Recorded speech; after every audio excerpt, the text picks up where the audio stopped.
So this is group six. Our project is the Netflix case. I'm assuming that was it for everybody, but I know that's what we got. So we're doing the Netflix case, and I'm Sammy Shepard. I'm going to be doing the case background. All right. Just kind of going to be going through some stuff about Netflix, something about their growth and how they kind of got to where they are today, and then a little bit about their culture and what it's like to work there.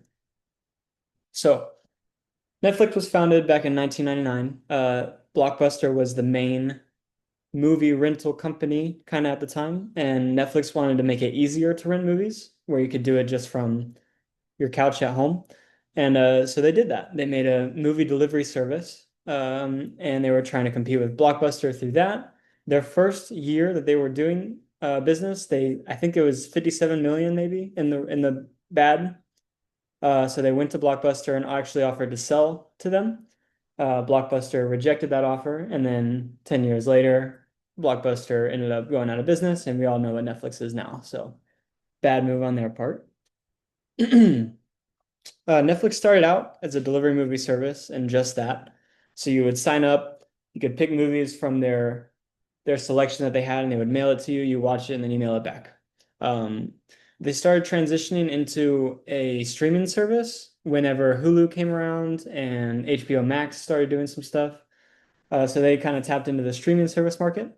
And then from there, they kind of just realized that they could make original movies that did pretty well, and they got successful doing that. So by 2023, they were able to completely stop offering the mailing option, and they would end up being the main streaming service that everybody knows. So that's where they went from there.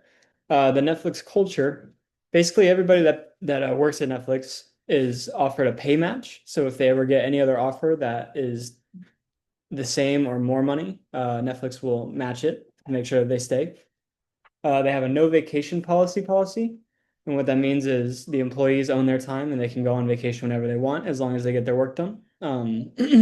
They have the leaders of the company kind of modeling this in a good way, so that the employees don't take advantage. And then also they subscribe to the saying, highly aligned, loosely controlled. So they want everybody on the same page, but they want everybody to have a lot of freedom.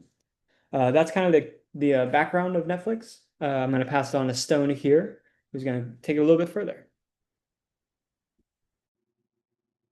Hey everyone, I'm Stone McCarty, and today I'll be talking about our Netflix case. I'll be going over central issue identification.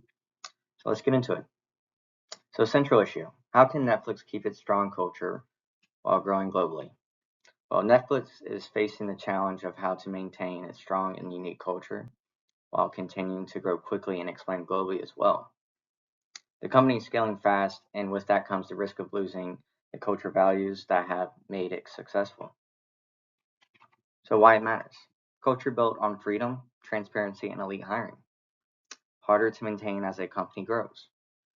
Netflix culture is based on freedom, transparency, and hiring top level talents, like I said. These values have helped the company stand out very well. But as more people are hired and operation expands, it gets harder to make sure everyone fits that culture. However, new employees might not meet expectations, which can hurt them. So, some potential problems: confusion and low involvement, burnout, and unclear expectations. So, some real problems might be employees being confused and disconnected. Others can burn out without clear support, like I said. On top of that, other companies could attract Netflix's top workers, which can consist in better pay. But as we saw with Quickster, the mistake, unclear decision making can lead to a big major issue. So, why it must be solved? Culture supports creativity and competitiveness, and critical to long term success. Netflix culture has been a major reason for its creativity. If that culture weakens, the company could fall behind competitors. So it's important for Netflix to adopt while still protecting the values that made it successful in the first place.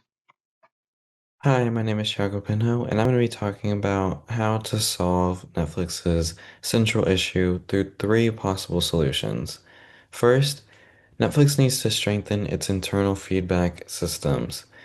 So, back in 2011, they encountered an issue when the CEO at Reed Hastings, pushed for plans to split the company into two different companies, Netflix and Quickster, which would one would have them doing DVD by mail and the other doing streaming services. But this backfired tremendously because the public hated the idea. And as it turns out, many of the managers hated that idea as well, but none of them were comfortable enough to come forward and to bring that criticism up. So if Netflix wants to continue its strong culture and bring it globally, it needs to accept better and implement better feedback systems that have employees comfortable to bring certain criticisms without the fear of losing their job or being judged. So this will be done through anonymous feedback forums and implementing regular team reflections to have teams bond closer. Next, evolving the keeper test. The keeper test is a test that managers use to evaluate an employee's performance, and that's based on the results. So at Netflix, the manager would think, oh, would I fight for this employee if they leave the company? And if they wouldn't, they would fire them. But this is very problematic because it just focuses on the results and not developing skills. They only want to look for the best and not cultivate it. However, that's not sustainable when you're wanting to expand globally. So, to improve this, you would implement coaching and mentorship opportunities. Lastly, as I touched on a bit, Netflix needs to start respecting international norms. The Netflix managers were very accustomed to American corporate culture, which is very individualistic and open to public criticism between employees. However, if they want to expand, managers need to learn how to not be ethnocentric because many cultures globally are more collectivist and wouldn't and value hierarchy and wouldn't be so comfortable with having criticism that open and public. So, to do this, managers and employees need to go through cross-cultural training. As Professor Black from Dartmouth College and Professor Menninghall from the University of Tennessee attested to in their study, as they found that cross-cultural training increases job performance and improves it and cultivates a very strong culture. Thank you. Hey guys, my name is Yen, and today, based off of the Netflix case, I will be presenting the best solution. So, based off what Thiago said, out of the three solutions that he came up with, all of us agreed on is to build up and ratify the mechanisms that are needed to produce safe and efficient feedback. So, my points of explanation. So, creating a safe environment for feedback, being able to be transparent and have freedom, which is what Stone stated for why it matters is based off of the issue is that being able to have feedback, you can, respectfully disagree and discuss further, right? And, initiating that within the company, individuals that work there will feel like they can say, what's on their mind that is effective, right? That isn't disrespectful. Because if we don't create that safe space, then that's going to cause silence and groupthink among the workers there, and that will, cancel out the workflow. So that points out the cultural challenge. So Netflix prioritizes being able to have their consumers and their stakeholders, shareholders, employees be able to give feedback. And Netflix is known to listen to those feedbacks because they value it. So being able to build off of that and building more mechanisms that ratify it will help with that. And one of Netflix's mission is to be able to entertain the world and having an environment where talented people can thrive. So even if you do the feedback anonymously, we can create a way to have, employees submit anonymous things that can produce innovation, right? And that can also build their dream team, right? And have the team be able to build bridges of trust. The team will be more effective and more goal driven. The team will also have less anxiety. They will feel a weight off of their shoulder as because they don't agree, with some stuff. And that's normal for humans. We don't agree with stuff all of the time, right? And an idea to that could be having, a room, to state, their opinions that are knowledgeable, knowledge-based. And that will help the employees' turnover rate decrease and also decrease burnout because you're able to be honest and transparent and have that freedom for creativity, innovation, but also be able to discuss, your issues and what you believe that could be better. And that will open more doors for more solutions. And Netflix is one of their missions. Another mission is to build their dream team. Like I said earlier, this will help them build their dream team because they will be able to point out who's willing to speak up and who's, actually thinking about the projects and thinking about the company as a whole.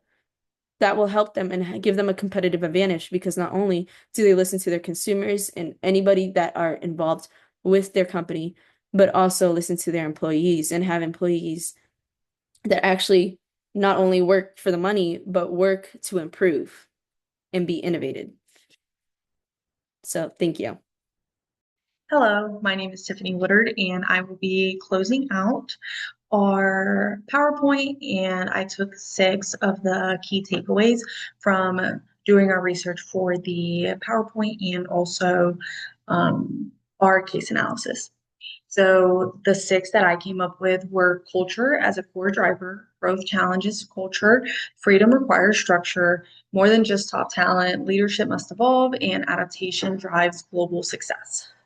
So for culture as a core driver, I chose this because its success is rooted in a freedom-oriented culture that values transparency, autonomy, and open communication. And I feel like this is one of the key takeaways when we were doing our research, just kind of building the baseline. For growth challenges culture, this is important because as Netflix expands globally, maintaining its unique internal culture becomes one of its biggest obstacles, which I also, when we were doing our research and reading the case study, this was shown.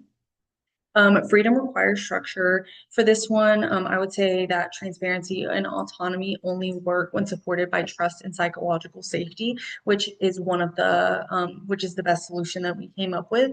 So while we do agree that the best solution would be coming up with a better way for safe and unjudged feedback, this is important. For more than just top talent, a high-performing culture requires safe, inclusive environments where employees feel empowered to challenge ideas and grow, which would also be solved if we came up with a better way to let employees give their feedback without facing repercussions or feeling as if they're group thinking because they want to go with the crowd instead of giving their true and honest opinions. Leadership must evolve for this one. Bold leadership must be paired with humility and open communication to avoid groupthink and poor decisions. This was also one of the key takeaways that we found. And the last one that we came up with was adaptation drives global success. So to maintain its edge, Netflix must adapt its culture to different global markets without losing its core values.